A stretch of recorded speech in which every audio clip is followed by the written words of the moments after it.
नमस्कार दोस्तों, मैं सीमा चौरसिया आपका स्वागत करती हूँ अपने यूट्यूब चैनल पे। और बहुत अच्छा है नाच गीत लेकर आई हूँ। नंद भौजाई का एक गीत है, आप लोग ज़रूर सुनिएगा। और बहुत प्यारा सा गीत है, आप लोग शेयर करिए, सपोर्ट करिए।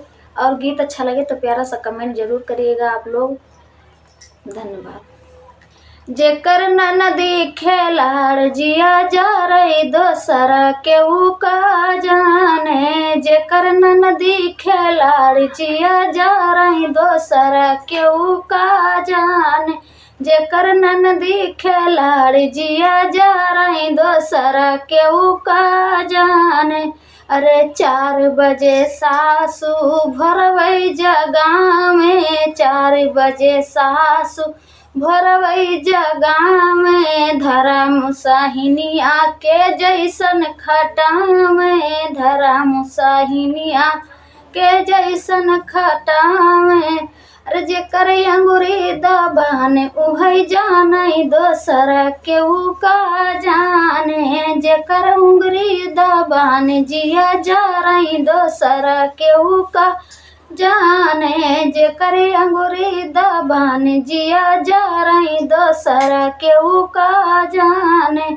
जेकर ननदी खेलाड़ी जिया जा रही दोसरा केहू का जाने। जेकर ननदी खेलाड़ी जिया जा रही दोसरा केहू का जाने। अरे दिन भर हुकुम चलावेले देवर, जेठ जेठानी के अलगे बतेवर। दिने भरा हुकुम चलावेला देवर, जेठी जेठानी के अलगे बतेवर।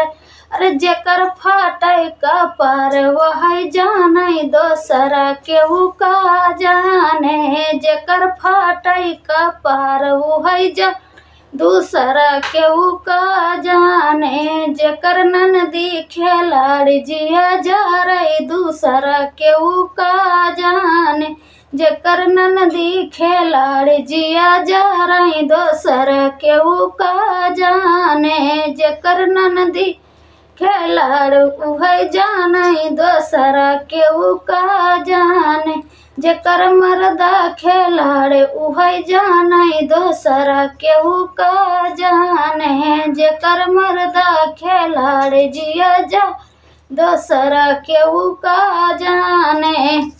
तो दोस्तों, ये गीत हमारा कैसा लगा आप लोग को? और गीत अच्छा लगे तो प्यारा सा कमेंट ज़रूर कीजिएगा आप लोग। बहुत अच्छा, बहुत प्यारा गीत है, आप लोग ज़रूर सुनिएगा और शेयर करिएगा, सपोर्ट करिएगा आप लोग। धन्यवाद।